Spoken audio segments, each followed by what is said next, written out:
Toute personne en vie obtient exactement la même quantité de temps chaque jour. Mais c'est ce que nous faisons de ce temps qui fait la différence. Ne gaspillez pas votre vie.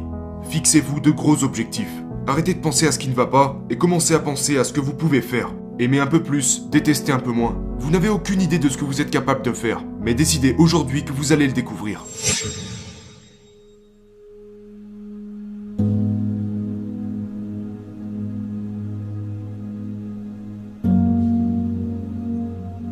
Bonjour et bienvenue. Ça, c'est le temps qui passe. Le temps est un sujet intéressant, n'est-ce pas? Je n'ai pas le temps. Il est l'heure. C'est ton heure. Écoutez. Nous avons tous exactement la même quantité de temps. Exactement. Mais voici quelque chose d'intéressant. Le sable dans le verre du bas représente le passé. Le sable dans le verre du haut représente l'avenir. Mais voilà ce qui se passe. Vous n'avez aucune idée de ce qu'il reste dans le verre du haut. Vous savez uniquement ce qu'il y a dans le verre du bas. N'est-ce pas intéressant? Voyez-vous?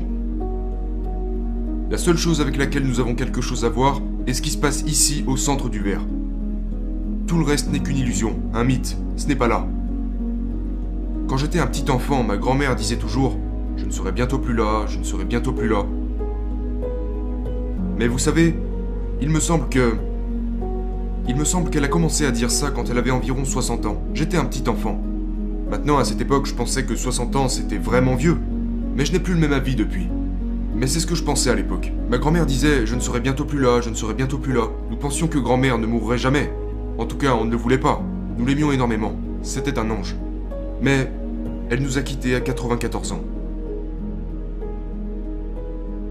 94. Ça faisait 34 ans qu'elle disait qu'elle allait bientôt partir. Maintenant, aujourd'hui j'ai 85 ans, bientôt 86. Je ne sais pas combien de sable il me reste.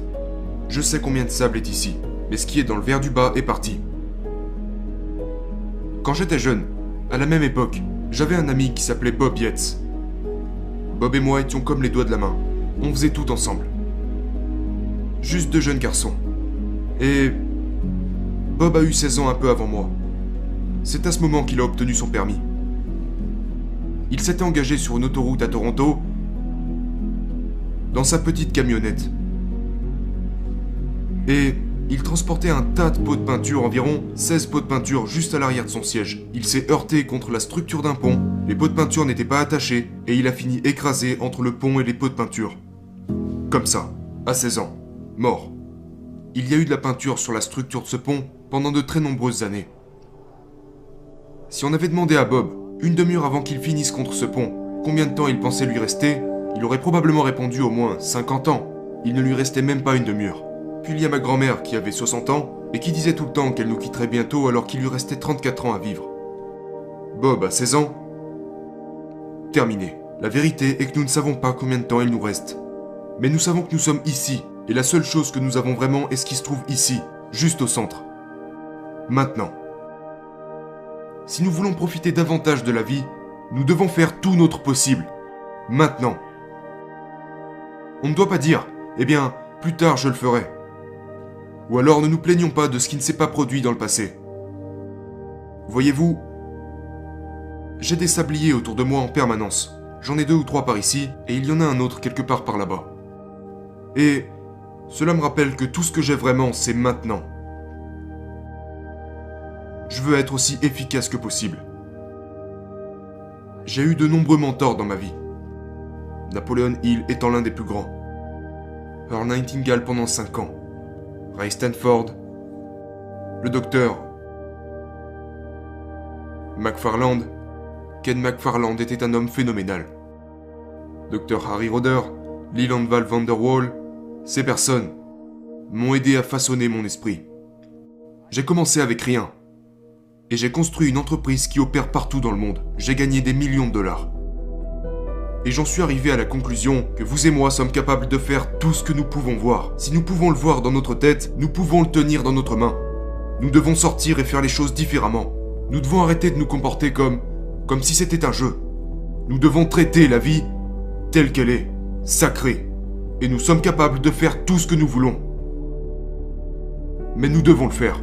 Ça n'arrivera pas tout seul. Vous voyez, je pense qu'il est très important de se concentrer sur cela. Concentrez-vous sur le présent parce que c'est tout ce que vous avez. Il n'y a pas de passé, il n'y a pas de futur. Maintenant, c'est tout. Quand le sable est parti, il est parti. Maintenant, vous pouvez voir qu'il y a plus de sable dans le verre du bas que dans le verre du haut. Boum, je peux le retourner. Maintenant, j'ai plus de sable dans le verre du haut que dans le verre du bas. Vous ne pouvez pas faire ça avec votre vie. Je peux le faire avec un sablier. Je ne peux pas le faire avec ma vie. Mais je peux être plus efficace. Maintenant.